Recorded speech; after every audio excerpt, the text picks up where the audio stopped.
Entonces, muy buenas tardes a todos aquellos que nos acompañan en este foro de egresados de teatro, donde, bueno, por las circunstancias estamos viviendo algo extraordinario que coloca al teatro ante nuevos caminos, ante nuevos retos, pero que seguramente nos va a dejar puertas abiertas donde no se había transitado nunca. Entonces, bueno, tenemos aquí varias invitadas y vamos a comenzar con Laura Jaime. Laura es egresada de la generación 2006, dedicada a la producción y promoción del Festival Mundial del Teatro desde el año 2007 hasta la fecha. Primero desde el colectivo La Concubina Teatral y después como colaboradora del Ayuntamiento de Jalapa, donde tuvo la oportunidad de emprender la rehabilitación del Foro Guadalupe Valderas y la reapertura del Teatro JJ Herrera. Actualmente es directora de actividades artísticas de la Secretaría de Educación de Veracruz. Bienvenida, Laura, qué bueno tenerte y, pues sin más, adelante, te escuchamos. Vale, muchísimas gracias, Mónica, y para mí es un honor compartir esta mesa virtual con una persona como Larisa, a la cual admiro y respeto muchísimo, y no se diga de Sandy Deseano. Vale, muchísimas gracias y por estar y ser parte de esta mesa, seguramente vamos a nutrirla. Lo primero que quiero mencionar y destacar es que es una mesa integrada por mujeres, y mujeres que nos gusta el emprendimiento y gusta la responsabilidad y la profesionalización de nuestro quehacer, y que poco a poco hemos estado picando piedra, aún en el siglo XXI todavía hay que picar piedra en algunos ámbitos, y pues a nosotras nos ha tocado hacerlo, y lo hacemos de una manera digna, porque portamos orgullosamente pues sí, como este apellido que se llama egresada de la Facultad de Teatro. Para comenzar esta participación en la cual me han hecho parte, y quiero agradecer a todas mis maestras y maestros de la Facultad de Teatro por lo que me enseñaron y también por lo que no me enseñaron. Porque así me dieron la oportunidad de generar en mí una persona autogestiva, no solamente de mis fuentes de trabajo, sino también de mis procesos de conocimiento. Por ejemplo, en mi Facultad de Teatro nunca jamás me prepararon para vivir un momento como el que estamos viviendo. Ahora tuvimos que hacernos de estas herramientas, y este foro de egresados en modelo virtual, exigido por esta contingencia, realmente nos está diciendo y replanteando que nosotros tenemos esa capacidad autogestiva, y que no son docentes, nuestra alma mater, la responsable en su totalidad de nuestra formación integral. Este momento de contingencia, de pandemia, nos está exigiendo en reconocer que siempre fue nuestra responsabilidad la formación teatral. El día de hoy me toca hablar sobre los retos y las oportunidades que se han manifestado a lo largo de estos 8 meses que se han sentido larguísimos y al mismo tiempo se han ido muy rápido, pero nosotros, la gente de teatro, sabemos que el tiempo se puede alterar. Sabemos que el tiempo es una convención y que el tiempo está sujeto también a la construcción de la cultura que nosotros queremos hacer. Entonces, ese es el primer punto que quiero poner en la mesa, la noción del tiempo. Si bien en nuestra formación teatral el tiempo siempre fue una preocupación, desde el desplazamiento del tiempo ficcional al tiempo real, las múltiples realidades, siempre todo el tiempo en relación, y nosotros descifrando en qué tiempo estamos, cómo alterar el tiempo, cómo alentar el tiempo, cómo acelerar el tiempo. También les quiero compartir que cuando yo estuve en formación, inscrita en la Facultad de Teatro, en el año 2006 al 2010, se me hizo un tiempo tan corto que cuando salí como egresada me di cuenta de que realmente el tiempo dentro de las aulas y frente a tus docentes. era muy valioso y fue tan relativo, cómo se fue tan rápido. Y ahora en el mundo laboral, el tiempo no perdona, está sujeto a un montón de políticas públicas, a un montón de demandas, y no se diga pues a este tipo de situaciones que nos ponen en jaque. El tiempo, ¿qué es el tiempo y qué representa para nosotros y nosotras el tiempo en este momento? Ahora que estamos confinados y que estamos aquí encerrados en nuestros domicilios, hemos sentido cómo el tiempo avanza de manera indistinta, pero sobre todo cómo preocupa nuestros modelos de producción. Lo hablo desde el quehacer que en este momento estoy desempeñando como funcionaria pública a cargo de grupos artísticos de la Secretaría de Educación de Veracruz, donde tuvimos la oportunidad de priorizar el tiempo. El tiempo nos regala a los procesos de producción calidad. Entre más tiempo tengamos de producir, de crear, podemos garantizar la calidad de los productos. Antes, en el mundo de la hiperproducción, donde estábamos sumergidos, nos dábamos cuenta que realmente hacíamos producciones culturales siempre como en este sentido de insatisfacción, como que podíamos dar más, como que se pudo mejorar, como bueno, ya el tiempo dirá, decíamos, ¿no? Ahora es tiempo de retomar y tenemos oportunidad de tomar nuestros procesos de producción y regresarlos a los procesos reales que nos exige la calidad artística. Ahora ya no estamos en la hiperproductividad porque los teatros están porque es muy difícil congregar a la gente de manera virtual para que vivan una experiencia teatral. Entonces, muchas personas nos hemos reconsiderado que este tiempo es un tiempo de entrenamiento, un tiempo de creación y un tiempo de reconocimiento. Tenemos que reconocer que no siempre las políticas culturales están adecuadas a los tiempos de creación de los grupos artísticos. No nada más hablo de México, del mundo. No siempre los modelos de producción garantizan la calidad de los productos porque el tiempo siempre estaba ahí, haciéndose presente, pasando muy rápido, y veíamos cómo otras compañías acaban otra producción y nosotros apenas íbamos terminando el texto dramático de nuestra primera obra, ¿me entienden? Entonces, hoy tenemos la oportunidad de reconsiderar que el tiempo, a pesar de lo que estamos viviendo, está a nuestro favor, porque este confinamiento nos regresa a priorizar la calidad antes que la cantidad. Entonces tenemos una oportunidad en esta brecha dolosa, en crisis económica, en crisis de salud, en crisis de seguridad. Tenemos una brecha para repensar cuáles son los tiempos de producción y cuál es el tiempo que yo le dedico a mi persona en la creación y cuál es el tiempo del cual estoy haciendo uso y cómo abuso también del tiempo. Porque hoy en día no hay espectáculo que dure más de 2 horas de manera virtual, y si dura más de 2 horas, pues entonces ya nos estamos sintiendo como invasivos en esta atención que le robamos al espectador, ¿vale? Entonces creo que es una muy buena oportunidad de repensar el tiempo como un proceso de recreación de nuestros modelos de producción y al mismo tiempo sabernos poseedores de una capacidad de alterar los a favor de la calidad de los productos. Ahora, el siguiente punto que quiero poner en la mesa, y me gustaría que en el chat manifestaran, pues si están de acuerdo, desacuerdo, que se arme un debate, ¿verdad?, es el espacio público. ¿Cómo vivimos el espacio público? Primero, bueno, me he dedicado a la recuperación de espacios públicos para los grupos artísticos y me daba cuenta de que hasta la fecha, al menos en Jalapa, Aguascalientes, Puebla y Oaxaca, donde he tenido oportunidad de trabajar en México, nunca son suficientes los espacios para la representación,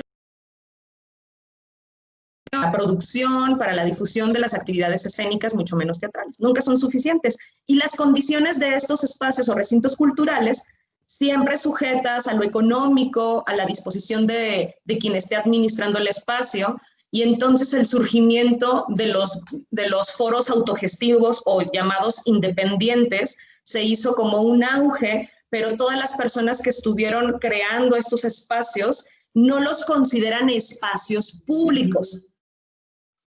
Es muy extraño porque al fin y al cabo hacemos esos para recibir, para darle la bienvenida a los públicos. Sin embargo, las personas que administran los espacios autogestivos no consideran que sus foros, que sus teatros, que sus salas sean espacios públicos. Solamente le hemos condicionado este mote a las instituciones municipales, estatales, de que esos sí son los espacios públicos, los otros no son los espacios públicos. Y con espacios públicos quiero hablar de la vocación del servicio que se presta específicamente en estos salas, espacios y centros culturales. Espacios públicos es donde sucede la congregación de personas que no tienen que estar de acuerdo, ni practicar los mismos hábitos, ni las mismas religiones. Sin embargo, se congregan en ese espacio lugar para convivir, compartir la noción de cultura, la idea de arte y sobre todo la idea de acceso a la cultura como derecho fundamental. Ahí, o sea, uno sale de su casa diciendo, hoy voy a hacer válido mi derecho fundamental, artículo 4, acceso a la cultura. Nadie dice eso, nada más uno dice, ah, mira qué padre obra, se trata de Los Patanes, me identifico totalmente, me voy para allá, ¿no? Compras tu boleto, le invitas a una amiga, si no llega, le mientas la madre, llegas, te compras una chela, te la pasas bomba, sales y dices, de lo que te perdiste, carnalita. Pero mira, se trató de esto, oye, yo quiero verlo. Oye, contigo regreso a verla 1000 veces porque me encantó la obra. Y así es como nosotros como espectadores, un poquito inconsciente, que cuando accedemos a un servicio artístico, estamos accediendo a un espacio público. Y lo que pasó con este confinamiento desde hace 8 meses, lo que pasó con esta virtualidad que ya estaba pasando desde antes, es que el espacio público se estaba moviendo, el espacio público se estaba trasladando. El día de hoy, el espacio público es la virtualidad. El día de hoy, el espacio público son las redes sociales y el día de hoy, el espacio público es Facebook. Entonces, se desplaza foro, no porque ya no sean obsoletos, sino porque no podemos acceder a ellos. Uno, porque hay unas dinámicas y unas prácticas que no satisfacen los estándares ni modelos de producción de los grupos artísticos. Dos, porque las políticas culturales parece que están hechas para ir en contra de la naturaleza y los modelos de producción de los grupos artísticos. Entonces, hacemos de los espacios públicos inaccesibles para algunos cuantos y muy accesibles para otros cuantos. Sectorizamos la comunidad artística respecto al acceso a los espacios públicos. Y 3, porque en verdad los recintos culturales, los foros, las salas, las casas de cultura, nunca estuvieron adaptadas, o sea, no estuvieron actualizadas a las necesidades reales de los públicos. Vivimos hoy el desplazamiento del espacio público, donde ahorita podemos estar presentes como en esta manera en un foro, donde nuestras palabras tienen un significado, donde nuestras acciones tienen y donde nuestros contenidos se van a quedar para siempre o mínimo hasta donde exista el multimedia y toda esta virtualidad. Nuestros contenidos, nuestras caras están bajo la propiedad de las redes sociales y son estos grandes monopolios quienes se han apoderado de nuestros contenidos artísticos. Y muchos de los grupos y de las compañías teatrales han accedido porque todos estamos ahí y no nos vamos a ir de las redes sociales y no nos vamos a ir de la virtualidad, aunque termine el confinamiento, aunque termine esta pandemia, ojalá que sea pronto. No nos vamos a mover de los espacios virtuales porque hemos reconocido que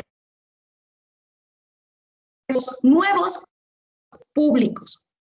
Entonces, yo les pregunto a ustedes, ¿qué noción tienen ahora del tiempo? ¿Qué noción tienen del espacio público? ¿Y qué urgencia emerge de estas dos ideas? Para mí, las siguientes ideas son las que emergen con una urgencia de que me ayuden en comunidad a resolverlas o actualizarlas, porque siempre se van a estar actualizando, no hay respuestas concretas con esto.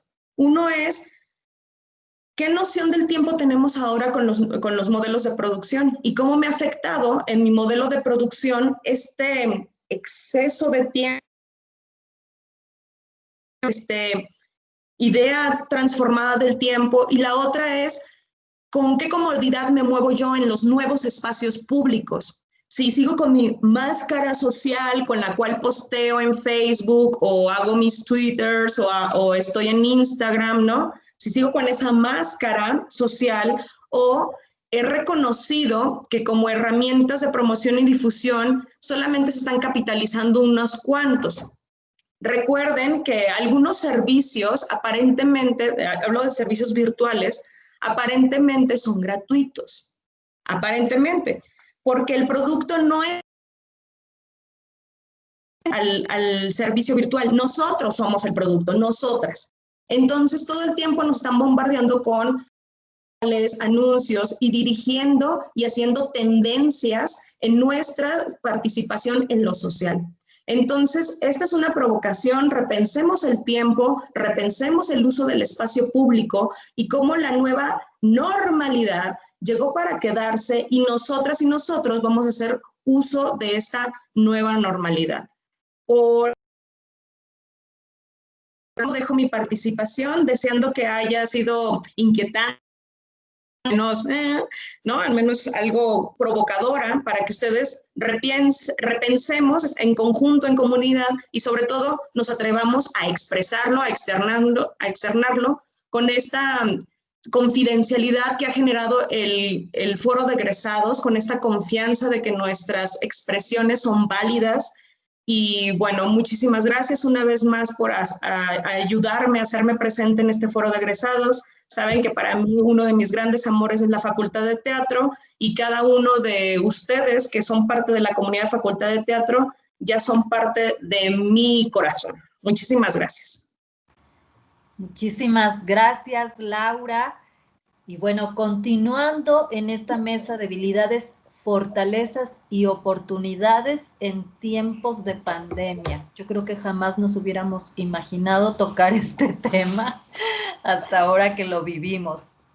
Bueno, vamos a presentar a nuestra siguiente invitada, no sin antes decirles que si tienen ya, desde ya, alguna duda o comentario, lo pueden ir poniendo en el chat para que no se nos pase y al final que pueda haber esta mesa de plática. Bueno, Larisa Loesa Goicochea es actriz, creadora e investigadora teatral, egresada de la Facultad de Teatro de la Universidad Veracruzana en el año 2019 y de la Academia de Música y Arte Dramático de Londres en 2018. Ha participado en distintos proyectos y festivales a nivel nacional e internacional, recibiendo en el año 2016 el reconocimiento de la Dirección de la Unidad de Artes de la Universidad Veracruzana por excelencia académica y trabajo de vinculación con la sociedad de nivel local e internacional. Igualmente, qué gusto tener la charla y la participación de todas estas mujeres hacedoras de teatro. Bienvenida, Larisa, y adelante, tienes la palabra. Ay, muchas gracias. Estoy nerviosa porque tanto a Sandy como a Laura yo las conocí cuando me estaba formando y era ver la proyección del futuro, y cuando me avisaron que estaba en las mesas con ellas, sentí como una responsabilidad de pronto de decir, ay, pero si ellas tienen muchísima más experiencia que yo, ya mero que voy a poder yo aportar a, a esta mesa. Y bueno, antes de cualquier cosa, quisiera reconocer el gran esfuerzo que se está haciendo de poder lograr hacer este foro de egresados. Una de las cosas que yo planteé cuando me titulé como áreas de oportunidad que teníamos dentro de la facultad era la posibilidad de ir creando una comunidad de egresados y alumnos de la facultad que realmente ayude a crear una comunidad teatral y que eventualmente genere una identidad teatral dentro de la facultad. Entonces, el poder estar aquí el día de hoy y ver que aún en tiempos de pandemia nuestra facultad y su equipo y sus integrantes están haciendo un esfuerzo para llevar esto a cabo, se me hace sumamente admirable y quiero aplaudirlo. También que haya tantas mujeres que estén prestando su voz a hablar del teatro y del estado actual del arte escénico, se me hace muy importante por el contexto en el que estamos y la necesidad de empezar a generar otras voces y otras formas de dialogar y de analizar las artes escénicas. Entonces, antes de cualquier cosa, eso es lo que quería decirles. Bueno, pues yo soy egresada desde hace muy poco y cuando me invitaron a participar aquí, lo primero que pensé fue, bueno, ¿qué voy a decir, no? ¿Qué voy a decir? Hablo de mi experiencia como egresada, qué es lo que a mí me impactó cuando yo estuve en estos foros desde el otro lado como alumno, qué puedo aportar o qué es. Y entonces decidí que lo que iba a hacer era hablar de las dos cosas que son importantes y relevantes para este foro y para esta mesa en especial. Por un lado, tenemos el teatro pandémico y todas las oportunidades que con ello nos ha traído, pero también hay otra cosa que yo lo llamaría como el fin del mundo antes de la pandemia y que es el perfil de egreso y la realidad de ser creadora escénica mexicana en el contexto en el que estamos. Entonces, bueno, a mí me gustaría partir desde ahí. Yo cuando egresé de la Facultad de Teatro tenía un perfil de actriz, muchas expectativas y la verdad es que nada de herramientas reales para afrontar la realidad. Sabía cómo subirme al escenario y crear ficción, pero no cómo asegurarme de que la ficción sobreviviera y fuera redituable en el mundo real. Y empecé a darme cuenta que salir de una facultad y de un programa de conservatorio de artes escénicas como el de nosotros tenía como puntos muy buenos, pero también muchas áreas de oportunidad. Entre ellas era, bueno, la realidad del contexto para el que estamos creando, ¿no? Yo al final de cuentas, mi formación fue como actriz clásica y, y eso de pronto fue un choque absoluto al momento de tener que egresar porque me di cuenta que el mundo para el que tenía que crear no estaba listo para un perfil como el mío, simplemente porque el contexto para el que creamos no tiene por qué considerar a Shakespeare y a las obras clásicas como algo fundamental. Y en un país donde la identidad artística no está en el teatro, sino está en la música, en la danza, en la arquitectura, en la pintura, en la literatura, en el cine y en la televisión, pues qué tanto lo que yo quería decir y lo que yo quería hacer tenía pertinencia en un contexto de violencia, en un contexto de corrupción, en un contexto de centralización cultural y de inequidad de género, en el que había muchas cosas que para que yo pudiera trabajar jugaban en pro o en contra, como cosas muy tontas que ya no deberían de suceder, como el color de piel, como la edad, como la talla de mis pantalones, como el tamaño o el color de mi cabello, y que eso eran elementos que definían las oportunidades que yo podía o no podía tener en cómo está construida la industria teatral y la industria cinematográfica en este país. Y entonces, eventualmente, después de cansarme de hacer audiciones y que me dijeran que mi tipo no era lo suficientemente moreno para hablar de la mexicanidad, pero tampoco me veía lo demasiado internacional para apelar a un público más internacional, en el que era demasiado bonita, pero no suficientemente bonita, en el que era muy inteligente, pero no demasiado inteligente, en el que era muy joven, pero ya me veía muy vieja, pues me cansé y entré en una crisis enorme, enorme. Y esto fue para mí el momento en el que se me acabó a mí el mundo y me tuve que poner a pensar cómo iba a sobrevivir a este fin del mundo, que era que mi proceso creativo, mi desarrollo creativo, mi posibilidad de avanzar como creadora y como artista se estaba viendo limitado y pautado por algo que era completamente ajeno a mí y sobre lo que yo no tenía ningún ninguna voz ni voto aparente. Y les cuento todo esto porque justo coincidió con el inicio de la pandemia. La solución que yo encontré para poder sobrevivir a esto que se volvió mi fin del mundo fue crear una compañía de teatro, porque ahí es donde retomo mucho de lo que está diciendo Laura, que habla de nuestro perfil de egreso y de las cosas que me dio la facultad y aquellas que no, y entonces terminamos teniendo un perfil de egreso muy autogestivo, en el que por las carencias, pero también por las virtudes que tiene nuestra facultad, terminamos saliendo no solo como intérpretes, no solo como ejecutantes de ideas creativas de alguien más, sino como creadores escénicos, que tenía entonces una preparación que me permitía crear ficción, que me permitía crear mis propias ficciones y que también tenía un conocimiento y una voz que, ¿por qué no podría habitar en la escena? Y entonces creé mi compañía junto con otra chica después de que nos batearon de una audición, junto con otros bateados de la audición. Y Larisa, perdón que te interrumpa. sí, ¿Podrás encender tu cámara mejor para que los asistentes te conozcan?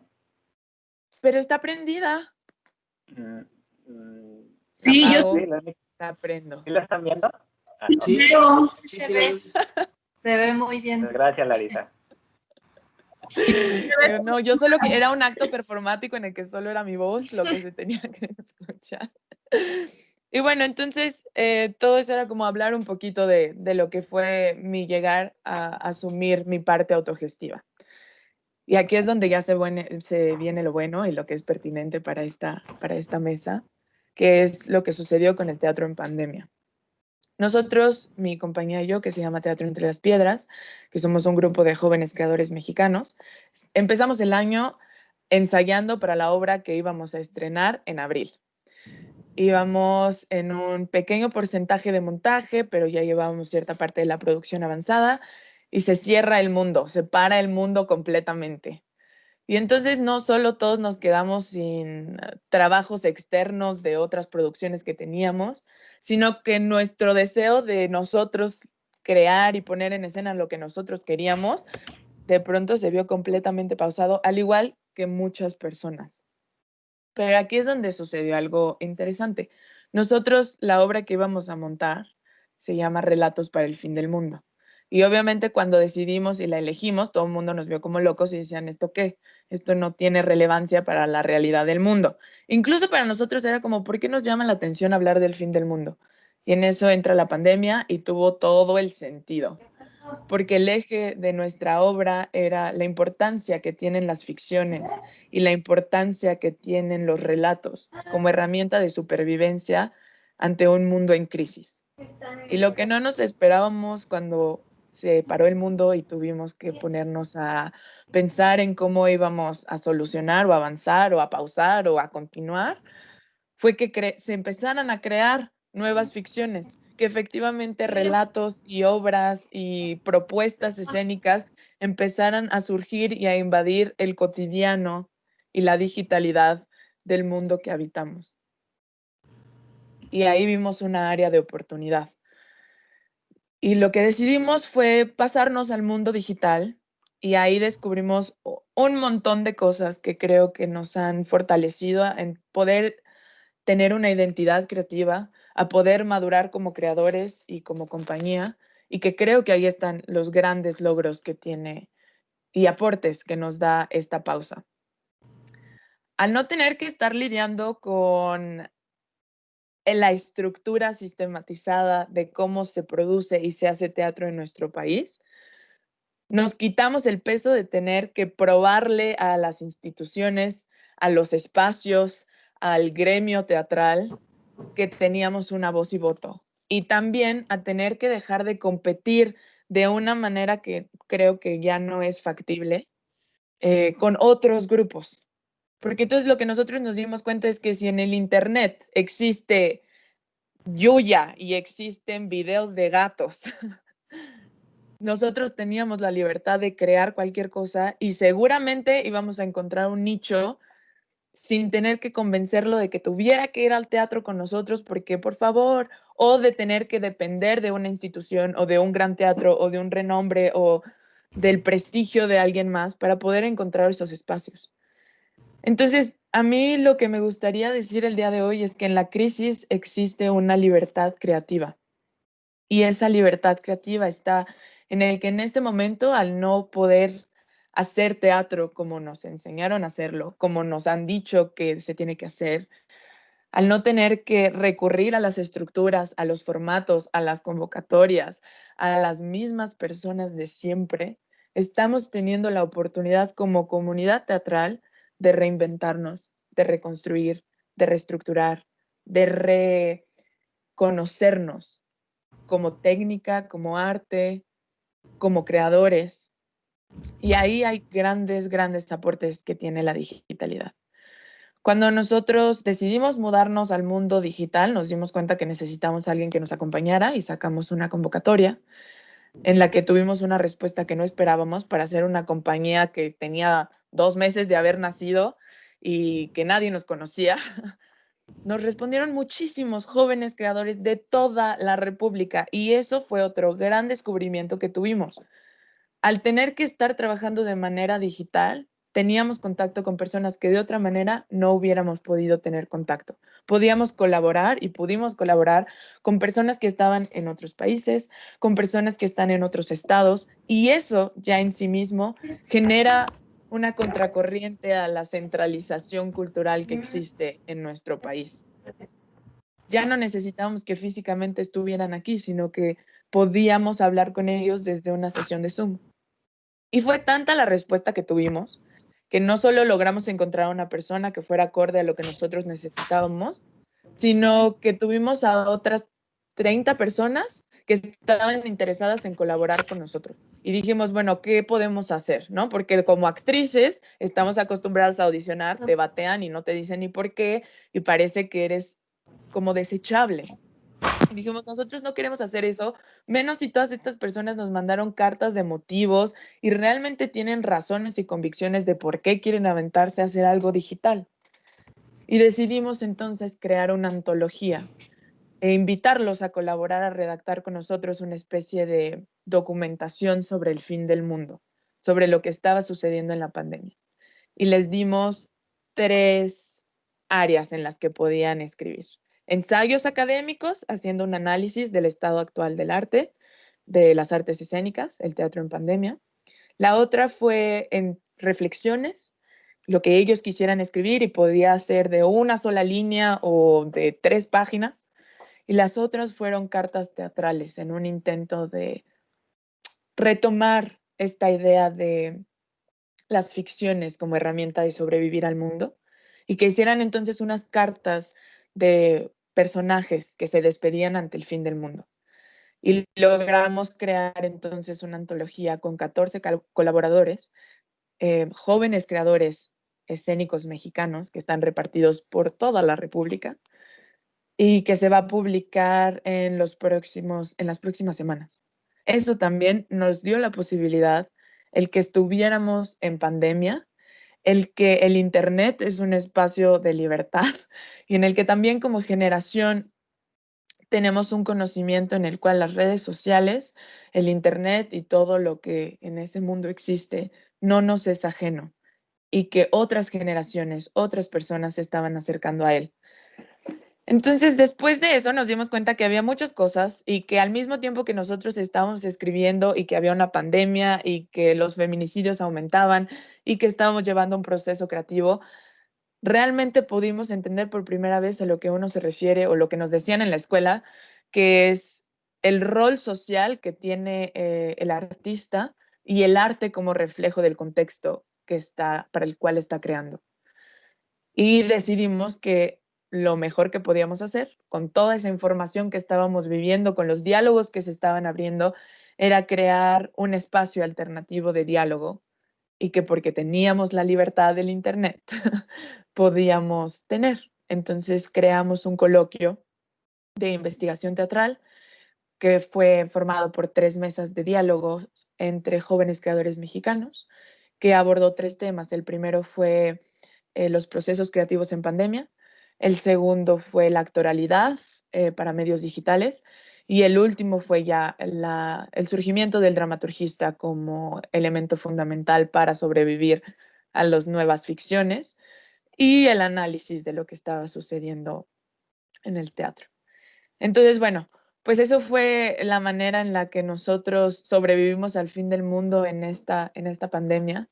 Y se los expongo más que nada para darles un ejemplo de lo que una joven compañía con muy poco presupuesto, que no tenía aparte el sello del gremio ni de la academia, en una autonomía total y absoluta, incluso de pronto me atrevería a decir que en una necesidad sumamente personal también de sobrevivir y de poner en práctica lo que sabíamos, logramos crear toda una infraestructura que no solo nos permitió a nosotros tener espacios creativos y de colaboración, sino que abrió el diálogo y generó nuevos públicos y creó nuevos vínculos con personas que si no hubiera sido por la pausa y el tener que reformular el quehacer teatral, no hubiéramos podido tener.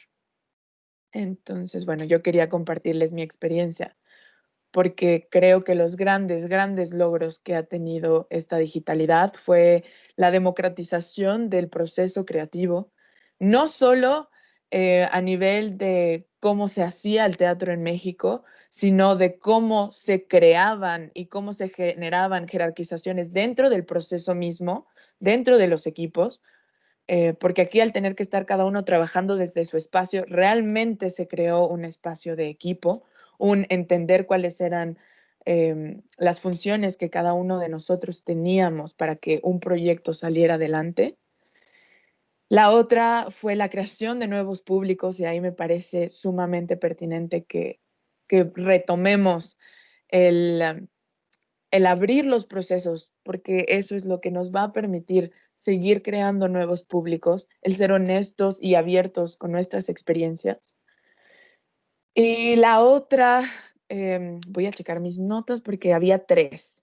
Entonces la otra era, denme un segundo, era el espacio, que tiene también que ver muchísimo con lo que dijo Laura, el espacio, cómo habitamos los espacios.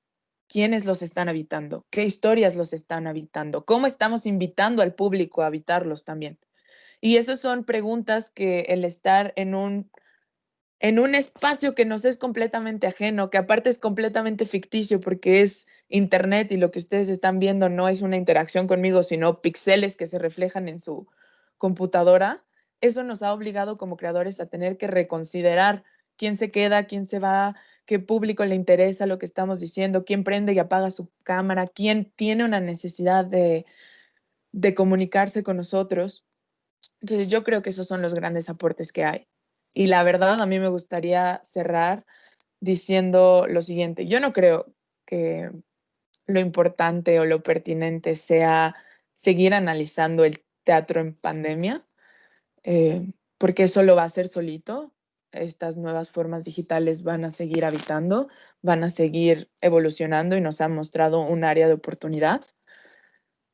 Sino yo creo que lo interesante va a ser que empecemos a reimaginar estas nuevas realidades y que reconstruyamos el teatro que va a volver a los escenarios. Porque al final de cuentas eso es lo que esta pausa y esta crisis y este caos digital y pandémico nos ha obligado a tener que considerar como creadores, que tenemos que reinventar la forma en la que hacíamos, producíamos y contábamos las historias para que realmente puedan responder a lo que se requiere y somos como país y como contexto. Muchas gracias. Muchísimas gracias, Larisa. Yo espero que surjan inquietudes para que al final tengamos pláticas y puedan ustedes seguir aportando si hay por ahí dudas, etcétera. Vamos a pasar con nuestra siguiente invitada, que es Sandy Karime Deseano Aparicio. Sandy es licenciada en teatro por la Universidad Veracruzana y ganadora del premio Arte, Ciencia, Luz al mejor trabajo recepcional en el año 2016. En el nivel de licenciatura del área académica de artes por la Universidad Veracruzana, fue docente y directora solidaria de la licenciatura en educación artística en la Universidad Popular Autónoma de Veracruz, integrante del grupo Nosotros, Ustedes y Ellos, presentándose en la 38ª Muestra Nacional de Teatro, en la Muestra Estatal de Teatro Veracruz 2017 y 2016, con el Programa Nacional de Teatro Escolar en el año 2016 y en el Festival Nacional e Internacional de Teatro Universitario de la Universidad Nacional Autónoma de México en el año 2014. Beneficiaria en 2 ocasiones del Programa de Estímulo a la Creación y al Desarrollo Artístico de Veracruz en el año 2013 y 2015. Actualmente cursa la maestría en Artes Escénicas por la Universidad Veracruzana y es integrante del Comité de Organización de las Jornadas Estatales Veracruz 2020, rumbo al 5º Congreso Nacional de Teatro. Bienvenida y adelante, Sandy, tienes la palabra. Muchas gracias.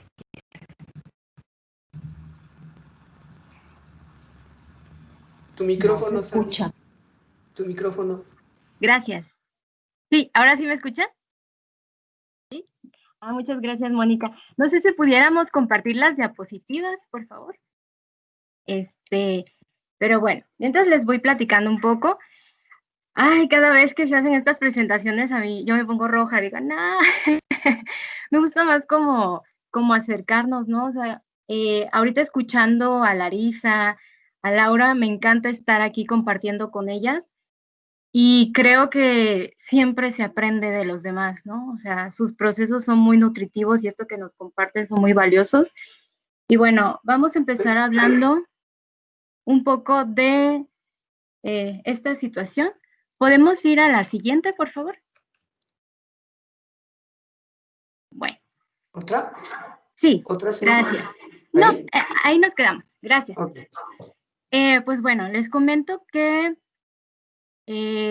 previo a esta situación de pandemia, ya había una inquietud por conocer esta cuestión de la precariedad, porque pues nos pasó, ¿no? Al salir, al ser egresados y al enfrentarte con la realidad, de que tanto mis compañeros como yo teníamos a veces hasta 5 trabajos diferentes, ¿no? O sea, me acuerdo que daba clases en 2 escuelas, estaba en 2 o 3 grupos teatrales, estábamos en giras, estábamos haciendo 20,000 cosas, y era una cuestión de que llegó un momento donde decía, así tenemos que vivir, o sea, así es nuestra realidad, tener 5 trabajos, 6 trabajos al mismo tiempo. Incluso uno de mis trabajos fue llevar plataformas y redes sociales, ¿no? Para empresas. Entonces, a mí esto me causó mucha inquietud. O sea, yo decía, esto es lo que nos toca a nosotros como jóvenes egresados, esta realidad, que es de incertidumbre, porque ninguno de estos trabajos te asegura, ¿no? Tener, pues, ciertas condiciones laborales. Entonces, pues, previo a la pandemia, uno de mis proyectos de la maestría era esto, ¿no? Esta situación de precariedad en la que estamos. Pero, aunque ya existía esta situación, no se llevaba a las mesas, no se hablaba de la precariedad, estaba naturalizado, estaba, bueno, hay un estudio que se hizo en el 2017 en la Muestra Nacional de Teatro por un sociólogo que se llama Andrés López, que él habla justamente de que habría que desnaturalizar esta cuestión de trabajar en condiciones de precariedad. Y justo es lo que él dice, no hay espacios para hablar de esto, todo el mundo normaliza esta situación. Es normal que tú como artista no tengas seguridad. Y creo que uno de los logros, por decirlo así, de la pandemia ha sido obligarnos a dejar de naturalizar esta condición y de hablar y problematizar esta condición, ¿no? Entonces, a mí, la verdad, se me hizo muy interesante todos estos espacios que se están generando y yo me hago unas preguntas. ¿Qué acciones se han realizado durante este periodo de confinamiento? de qué manera se articulan las propuestas y las acciones que está haciendo el Estado, las instituciones y la comunidad teatral. Porque algo que sí ha pasado es que al menos los grupos teatrales han estado muy activos. Y ahorita les voy a hablar un poquito de qué es lo que se ha estado haciendo, porque es importante, ¿no? Antes de decir, no, es que estos no están haciendo nada, como de hacer una revisión, a ver en las páginas de Facebook, que ahorita está toda la información ahí, qué están haciendo, qué talleres están lanzando, hacia dónde están yendo las propuestas. Y pues bueno, el IBEC, pues realmente las instituciones, lo que fue el primer mes, como pensábamos que esto iba a durar pues poco tiempo, muchos decidieron no tomar acciones, ¿no? Pero cuando este tiempo de confinamiento se prolonga, entonces ya es cuando vienen ciertas acciones. Unas de ellas, no sé si se acuerdan, pero fue la convocatoria Contigo en la Distancia. ¿Qué pasa con esta cuestión de las convocatorias? El problema es que es un número reducido los que pueden llegar a obtener estas convocatorias, ¿no? Y generalmente son acumulativas. Por ejemplo, si tú quieres un FONCA, es más fácil que si ya tuviste una convocatoria antes ganada, obtengas esa convocatoria. Entonces es de acumulación. ¿Y qué pasa con los que no han tenido un antecedente, no? Es más difícil que ellos puedan recibir este estímulo. Entonces, bueno, lo que empieza a hacer el IBEC es esta cuestión de Contigo en la Distancia, sobre todo por la Secretaría de Cultura, y lo que empieza a pasar es que muchas personas que habían intentado meter en convocatorias ganan. ¿Por qué? Porque se hacen más cupos, ¿no? Para obtener estas convocatorias. Y también hay un inicio de descentralizar las convocatorias, ¿no? Por ejemplo, yo soy de Coatzacoalcos, o sea, soy del sur de Veracruz, tengo amigos que han intentado meter y nomás nunca, y me dicen, ahora sí nos tocó, ¿no? Pero ¿cuál sería como el otro lado de estas convocatorias? Pues sería que es limitado, es muy reducido el presupuesto, ¿no? Si antes era pensar en un PECDA de un 50,000 pesos, ahora te van a dar 9,000 pesos, ¿no? Pero les va a tocar a más. Después el IBEC lanza un taller sobre creación de proyectos culturales, lanza también la convocatoria Teatro Pequeño en Casa, y pues como aproximadamente 3 meses después, realizan un sondeo en junio. 3 meses después surge esta cuestión que es el MECVER, que es el Mercado de Empresas Culturales y Creativas Veracruzanas, y aquí se hacen conferencias magistrales y sobre todo empiezan a lanzar talleres enfocados hacia el emprendimiento, hacia la gestión y hacia las finanzas, porque es una de nuestras que tenemos en nuestro sector, ¿no? Tanto artístico, cultural, como sobre todo en el teatro. A mí me aterraba esas cuestiones del SAT. Yo creo que a muchos, ¿no? O sea, como que le preguntamos al amigo, oye, ¿cómo lo hiciste? Y no sé qué, pero nunca nos informamos con un especialista que nos explique cómo tenemos que hacerle, porque a mí algo que me pasó mucho, y lo vamos a ver más adelante, es no saber cómo tenía yo que justificar mis egresos, ¿no? En este caso, mis gastos. Y entonces era pagar demasiado de impuestos porque no sabían. Me acercaba incluso a veces a las oficinas del SAT y preguntaba y te decían lo básico, pero no me decían, es que si tú vas a comprar algo y excedes los 2,000 pesos, tiene que ser a fuerza con tarjeta porque si no, no pasa, ¿no? Y pues, por ejemplo, me pasaba que no me habían dicho nada de eso y pues yo pagaba en efectivo y cuando llegaba y quería justificar eso con mis facturas, me decían, es que no van a pasar porque no cumples con este requisito. Entonces, esas cosas, ¿no? Que no nos explican y no nos dicen, ahorita sí se empiezan a ver talleres de antes no había, ¿no? Entonces, ese sí se me hace como un acierto. Y bueno, ¿qué está pasando con la Subdirección de Cultura de aquí del Ayuntamiento de Jalapa? Pues, ¿qué pasa con la pandemia? No estábamos listos para una situación así. Y bueno, hice una entrevista a Diego Salas, que es quien está a cargo de este departamento, y pues justo al principio no se sabía cómo se iba a capitalizar estas iniciativas digitales. Menciona que aunque ellos quisieran contratar a una persona que llevara un website o un programador, ellos no podían justificar eso en el presupuesto porque no existían esos rubros. Entonces empieza a haber un montón de candados burocráticos que no nos ayudan para nada en esta situación y que a veces no sabemos cómo funciona. También un recorte del presupuesto que de un 100% ahora se quedan con un 25%, y con eso haz lo que tenías programado para el año, ¿no? Entonces son una serie de condiciones que, ¿quién las está analizando? ¿Quién las está volteando a ver? Y creo que es importante porque, por ejemplo, cuando era estudiante, todos nos queríamos entrar al proceso creativo y está padrísimo, pero nuestro talón de Aquiles era a la hora de pagarnos a cada uno, era de, salimos tablas, salimos poniendo para las rentas, y teníamos que dar una gira en Ciudad de México, híjole, ponle tú de tu dinero porque no da, o a ver quién te da asilo en su departamento porque no tenemos para pagar un hotel, ¿no?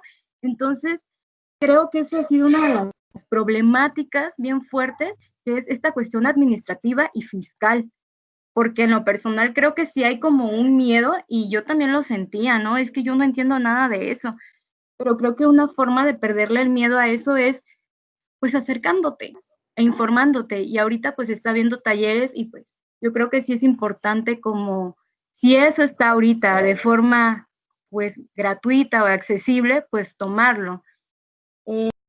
Bueno, otras de las limitantes, por ejemplo, en la Orteu, hablando con Luis Mario Moncada, me comentaba que fue lo mismo.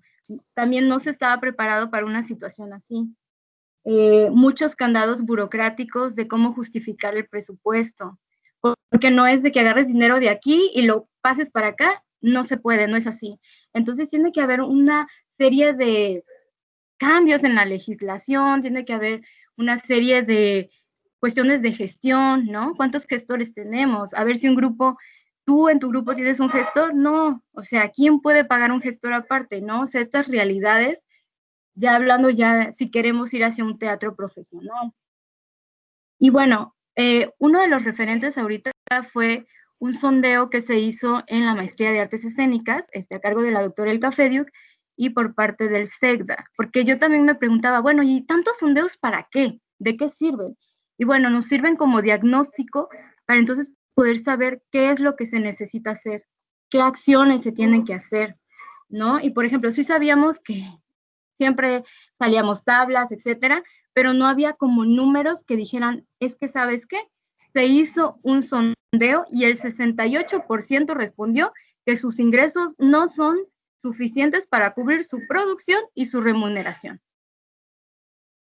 Entonces, yo lo que empecé a ver también es una falta de articulación de qué estamos haciendo como comunidad. Por un lado están las instituciones, por otro lado está la universidad, la facultad, la maestría, la Orteu, etcétera, y por otro lado están los grupos independientes que tienen sus foros, y por otro los que no tienen foro, que viven realidades también distintas.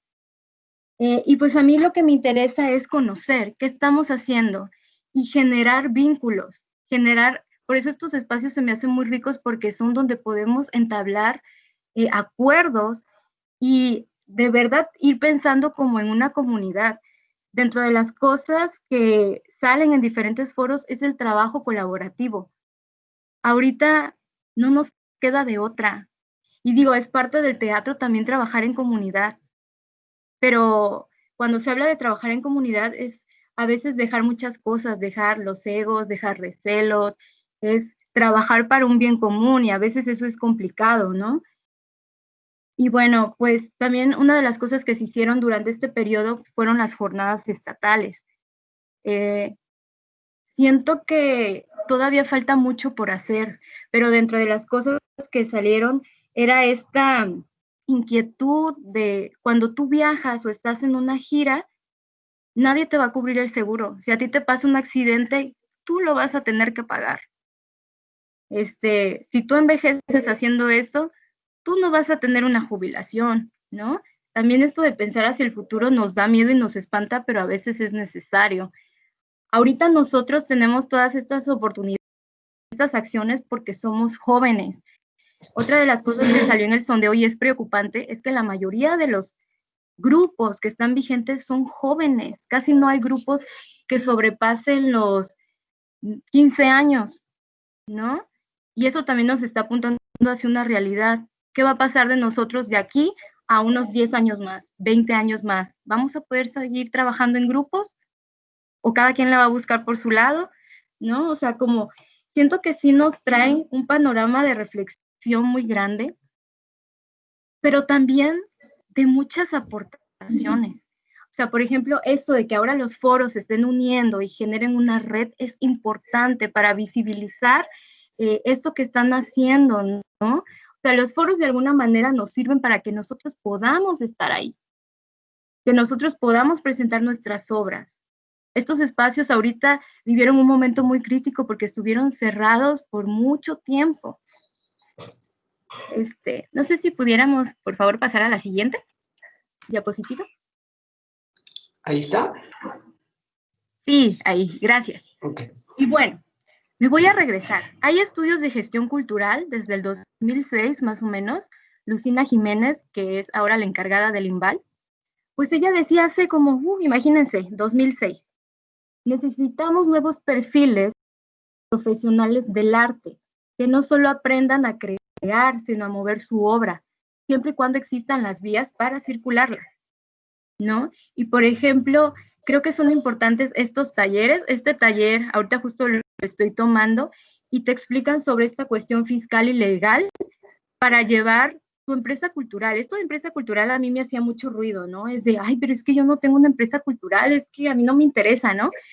Pero cuando tú quieres empezar a trabajar o apostar por una beca, un estímulo, o si quieres que el INVAL te contrate, o el mismo Instituto Veracruzano de Cultura, o tú vender una función, tú tienes que emitir un recibo de honorarios.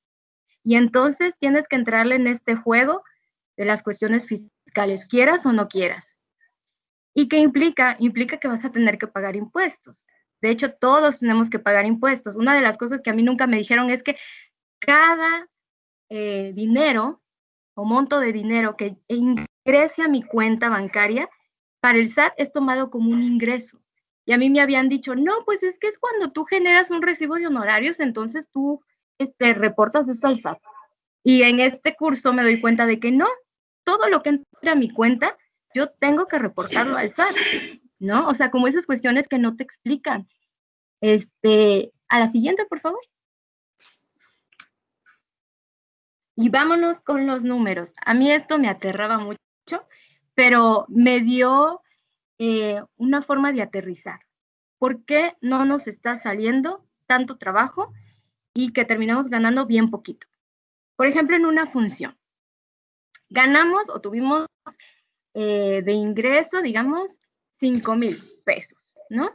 Nosotros siempre a nuestro costo de boleto le tenemos que aumentar el IVA, más el 16%. ¿Por qué? Porque el IVA no nos corresponde a nosotros, el IVA es para el SAT. Entonces siempre tenemos que agregárselo. Entonces imagínense, yo tengo 5,000 pesos, pero contemplé el IVA que es para el SAT, entonces tengo aquí mis 5,800. De esto, el IVA yo no lo toco, esos 800 pesos son para el SAT. Ahora, de estos 5,000 pesos, yo le estoy dejando al foro un 30%. Estamos hablando de menos 1,500 pesos, que generalmente los foros no te dan factura. Entonces es a fondo perdido esos 1,500 pesos, no tienes cómo comprobar. De ahí yo tengo que pagar, si bien me condonan en el ayuntamiento, más o menos 500, 600 pesos, que normalmente es mucho más, es el doble, ¿no? 500 pesos, menos 500 pesos, que luego tampoco te dan factura, ¿ok? Publicidad, ¿les gusta 500 pesos entre Facebook, imprimir volantes o no sé qué? 500 pesos. Impresión de boletos, vamos a ponerle 250.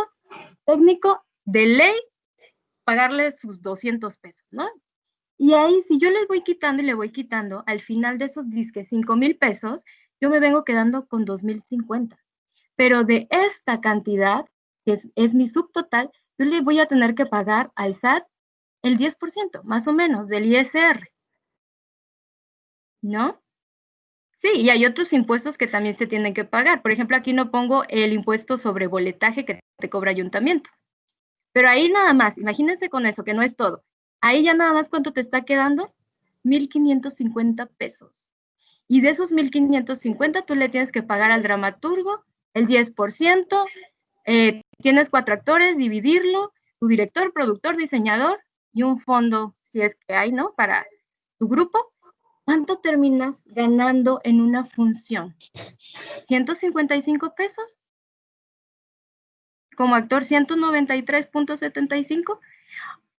Realmente aquí es cuando yo digo, hay algo que nos está fallando. Si nos están llevando a que seamos empresas culturales, necesitamos tener reformas fiscales, porque así no nos van a salir las cuentas. ¿Podemos ir a la siguiente, por favor?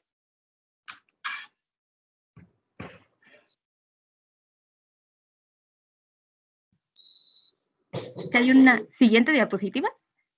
Sí, ¿me lo ves a mí? Sí, gracias. Entonces, por ejemplo, hay un régimen, que es el régimen de incorporación fiscal, que pueden entrar empresas ahí, incluso prestadores de servicio como nosotros, que al dar una obra, pues es un servicio, y es a 10 años, donde el primer año no pagan impuestos, el segundo año solo pagan el 10% de lo que les correspondería, ¿no? Entonces, así se van. ¿Y por qué nosotros no podemos entrar en ese régimen, no? Y es que porque de verdad nos faltan personas capacitadas en esta área que nos puedan ayudar y asesorar legalmente, fiscalmente, y eso de verdad nos beneficiaría a todos. ¿Qué tenemos que hacer ahorita? Fortalecer el trabajo colaborativo, una reforma fiscal, formación de nuevos perfiles de artistas. Está padrísimo que queramos actuar y todo, pero entre más herramientas tengamos, va a ser mejor para nosotros. Generar diagnósticos, pero que estos diagnósticos tengan un plan de seguimiento, ¿no? O sea, estas convocatorias, bueno, salieron de un diagnóstico, cómo se están repartiendo, qué está pasando con estas convocatorias, a quiénes seleccionan, por qué, un proceso de transparencia, articulación de las acciones que están realizando el Estado, las instituciones y la comunidad teatral. Entonces, pues yo siento que este es un momento para hacer muchas cosas y como jóvenes de verdad de unirnos. Este es el momento para actuar. Y voy a hablar de las debilidades rapidísimo. Yo estoy en contra de la gratuidad. Eso de que hagas tu trabajo gratis, no. No, porque el día que tú tengas que pagar tu renta, tú no le vas a decir a la casera, ay, pues es que, híjole, no me salió de la función, perdóneme la renta. Te va a decir que no. Y pues, por ejemplo, también esta comunicación no hay que dejarla, estos espacios no hay que dejarlos. Ojalá que lo que esté pasando aquí y lo que pasa en el Congreso Nacional y lo que pasa en las jornadas estatales se pudiera articular para generar propuestas más fuertes para nuestra comunidad. Yo busco con todo esto una dignidad de nuestra profesión. Y si nosotros no le damos una dignidad a nuestra profesión, entonces ¿quién se la va a dar? Y pues con eso termino. Y pues muchas gracias por este espacio. Muchísimas gracias por esta participación. Y bueno, yo también quisiera sumar antes de ceder la palabra a todos, también por esta experiencia, también pasé por la facultad, tuve un grupo. Esto de regalar el trabajo. Y hay por ahí un trabajito que casi nunca se toca el tema, pero ya ahora que lo veo a distancia, quisiera compartírselos. De repente tenemos como vecinos a estos jóvenes que estudian cine y para lo cual muy seguido necesitan actores. Y luego los actores, estudiantes, egresados son tan generosos y entusiastas que disponemos, porque pasé muchas veces, de regalarles días completos para grabar lo que necesitaban sin pago alguno. Pero resulta que cuando ya son unos profesionales y egresan de comunicación o lo que sea, y tú necesitas un videíto, te lo cobran como un profesional sin descuento, como nada, ¿no? Entonces, yo les diría, si no les pagan en efectivo, que les den un vale mínimo. A ver, te voy a regalar mi trabajo que va a costar tanto. Tal vez en el futuro yo necesite un video, una edición, y entonces podamos hacer por lo menos un trueque, pero que no se quede el trabajo de los actores ahí de manera tan gratuita, porque Sí está padrísimo colaborar, ser generosos, pero en mi caso viví muchas veces eso, ¿no? Y ya cuando yo necesitaba un videíto o algo, nada, nadie, ya ellos profesionales no te regalan nada. Entonces, bueno, queda ahí en el aire. Efectivamente, el trabajo del actor necesita dignificarse. A mí también de repente daba una función y me decían, ¡ay, qué bonito! ¿Y cobran por eso? Y tienes que respirar profundo y todo, ¿no? Porque es difícil que se vea el trabajo del actor como un trabajo como cualquier otro. El dentista, tú no le dices, oye, ¿y si me puedes hacer una amalgama y ya luego vemos, o de favor o algo? Nada. Bueno, las amalgamas ya ni se usan. Una resina. No, la gente no te regala su trabajo. Entonces, el actor es lo mismo, es su trabajo. Bueno, pero no es, no es mi momento, pero no quería dejar de decir este detalle. Y bueno, ahora se abren las preguntas y los comentarios para los que tengan por ahí inquietudes, algo que preguntar, algo que aportar. Adelante.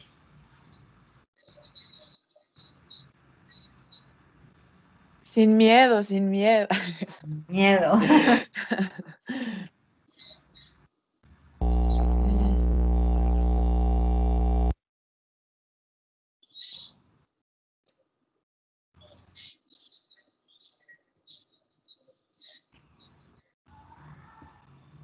¿Nadie? Yo Bueno, quisiera decir algo respecto a justo lo que estaban diciendo, la dignificación de nuestro trabajo. Y yo creo que eso sigue siendo muy, muy importante que se empiece a conversar, pero recordar que no va a depender de nadie más que de nosotros. Yo creo que eso es lo más importante que podemos rescatar de una reflexión como esa. Yo no creo que la solución esté en que instituciones lo digan, en que haya cambios a niveles muy altos para que esto se pueda cambiar. Al final de cuentas, la dignificación de nuestro trabajo la empezamos nosotros como individuos, como artistas. Y eso va desde que uno asuma que no tiene por qué saber de cosas tan simples como el SAT, que yo sé que últimamente se dice mucho, pero no es porque sea una herramienta fundamental para ser artista, no creo que sea eso, pero sí para poder vivir de nuestro arte y asumir que vivimos en un contexto en el que, por un lado, están los procesos creativos y por otro lado está la viabilidad de nuestros proyectos y el derecho a una vida digna, porque estudiamos durante 4 o 5 años para poder tener una vida digna. Y eso solo lo vamos a lograr dignificar si nosotros, como individuos, asumimos que es algo que nosotros tenemos que hacer. Y recordar, y creo que eso es algo que nos pasa mucho como país, la verdad, que toda libertad tiene una obligación. Entonces, asegurarse de que las obligaciones que a nosotros nos tocan para exigir nuestra libertad, las estemos cumpliendo. Entonces, bueno, eso era como el único comentario que yo quería hacer, porque creo que eso es de los grandes consejos que uno podría dar ante esta situación o de los grandes aprendizajes que me han dado y consejos que me han dado para poder seguir adelante y hacer los proyectos que considero que son importantes y poder pagar bien por ellos. gracias, Larisa. Laura también parece ser que tiene por ahí la manita. Laura, Hola de adelante. nuevo, creo que se nos escapa, entre las conversaciones que hemos estado haciendo, se nos escapa que el teatro es un medio de comunicación. Entonces, no es porque estemos aferrados y no tengamos nada que hacer, sino que hay una imperante necesidad de comunicarnos, ya que hemos confinado. La estrategia de hacernos comunicólogas, comunicólogos, debe de asumirse con esa responsabilidad que dice Larisa, pero es un espacio de oportunidad que no hemos abordado del todo. Entonces, las redes sociales, el multimedia nos apoya a posicionarnos como lo que realmente somos. Somos agentes de cambio a través de la comunicación. No vamos a transformar el mundo. Es ingenuo pensar que las estructuras económicas van a obedecer ante las exigencias de las comunidades artísticas. Creo que lo primero que deberíamos estar construyendo son modelos de comunicación donde sean accesibles a todas y a todos, a los que tengan y no tengan internet, y dos, con lenguajes que sí sean conmovedores, que sí nos lleguen, que sí nos identifiquen, que sí nos representen. En este confinamiento he tenido la oportunidad de repensar cuáles son los modelos de comunicación que como creadores podemos abordar, y la prensa siempre está de nuestro lado. Entonces, no lo hemos hablado en esta mesa y creo que es una oportunidad que sí les quiero compartir, y es que no olvidemos que somos medios de comunicación y que abramos espacios para que no sea solamente la representación por la representación, sino también que podamos difundir y comunicar, a ver si de esa manera podemos reorganizar a nuestras comunidades para poder solicitar con urgencia sean atendidas esas precariedades de las que hablaba Sandy, que nos estamos muriendo de hambre. O sea, hay personas que se la están pasando muy mal, que dentro de 8 meses no han ni un solo ingreso, y sin embargo su salud ha mermado, se han causado depresiones, y no se ha hablado del estado anímico de la comunidad artística, pero es bien importante pensar que si armamos modelos de comunicación, le tildemos por allá. Eso es todo. Muchas gracias. ¿Alguien más que quiera participar o que tenga alguna pregunta?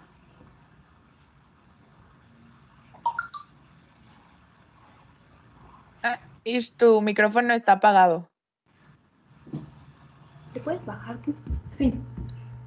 ¿Sí me escuchan? Sí. Ay, es que, perdón, mi micrófono. Pues antes que nada, muchísimas gracias por la plática. Fue muy enriquecedor escucharlas a todas. Muy bonito.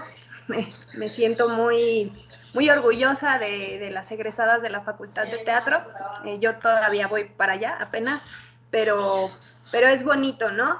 Y justo, bueno, no sé, esto es como una reflexión que me surge a partir de lo que ustedes comunican, de cómo sí, cuando yo me enfrenté a este mundo, a este monstruo del mundo profesional, me encontré ignorante, ¿no? Ignorante y llena de miedo, ¿no? De un montón de cosas que no conocía. Y para mí, como mencionan, fue muy importante el vínculo de confianza con nuestros compañeros, ¿no? Con los que saben y con los que no saben. Y casi que les debo a ellos todo, ¿no? Porque no sabía de Hacienda, no sabía de impuestos, no sabía de absolutamente nada, ni siquiera del estrés o la presión. Y fue importante para mí acercarme a los que ya sabían y que me dijeran, no, mira, esto es así, ¿no? Y incluso que los que no sabían, por lo menos el consuelo emocional, ¿no? Como dice Orwell, a veces uno más que ser amado desea ser comprendido, y concuerdo en que necesitamos fortalecer nuestros vínculos de confianza, y si no sabemos algo, aceptarlo también y reconocerlo y decirle, bueno, no sé de Hacienda, pero mira, creo que hay alguien que tiene un contador que sabe del área y yo qué sé, ¿no? Entonces, generar vínculos, confianza, que pues no sé, Larisa es mi amiga y la quiero mucho, ¿no? Pero pues también todos, ¿no? Es como, es sororidad, pero sororidad teatrera también, ¿no? De que aunque no nos conozcamos y casi no hablemos, pero tener ese vínculo de somos compañeros, vamos a hablarnos, compartamos y dudas, inquietudes para no estar solos, ¿no? Y salir adelante juntos, no solo de la pandemia, sino de pues de este mundo de incertidumbre que es el arte, y siempre lo va a ser, ¿no? Pero acompañados siento que la lucha siempre será mejor. Nada más y muchas gracias. Sí, yo quisiera decir algo respecto a lo que acaba de decir Ish, porque creo que es un momento muy lindo que estamos viviendo a nivel mundial, que tiene que ver con las crisis que teníamos, y en nuestro país obviamente la violencia nos exige muchas cosas, pero entre ellas está cuál es nuestra identidad teatral, cómo ha sido nuestra identidad teatral en los procesos creativos, en el compartir la información. Desafortunadamente, si en México la identidad teatral sigue sin ser la identidad artística del mexicano como en otros países, tiene que ver en cómo nosotros hemos construido esa comunidad. Y creo que algo que es una gran oportunidad que tenemos en estos momentos de deconstrucción necesaria es el entender que compartir el conocimiento ya no tiene que ser solo de pequeños gremios, de pequeños maestros o de grandes maestros en sus pequeñas escuelas, y que el conocimiento, la crisis, los logros tienen que ser solo para un pequeño séquito, sino creo que tenemos una gran oportunidad de abrir esos procesos, de abrir esas colaboraciones y al final reconocer que independientemente de quiénes seamos, de dónde venimos, de cuáles son nuestros antecedentes, las personas que estamos aquí en este momento hemos decidido dedicarnos a lo mismo, y ya en eso debería haber como un reconocimiento suficiente para querer mantener vivo lo que más amamos, que en teoría es el teatro. Bien, pues no veo aquí más, no veo preguntas en el chat. Sí, ya Se ve no hay. se ve una manita. KB tiene la manita levantada. Kenia. Ya, sí. Ya, Ya. ok. Bueno, pues no queda más que agradecer a todos los que estuvieron presentes, que fueron parte de este foro y que esperamos que sigan también. La próxima semana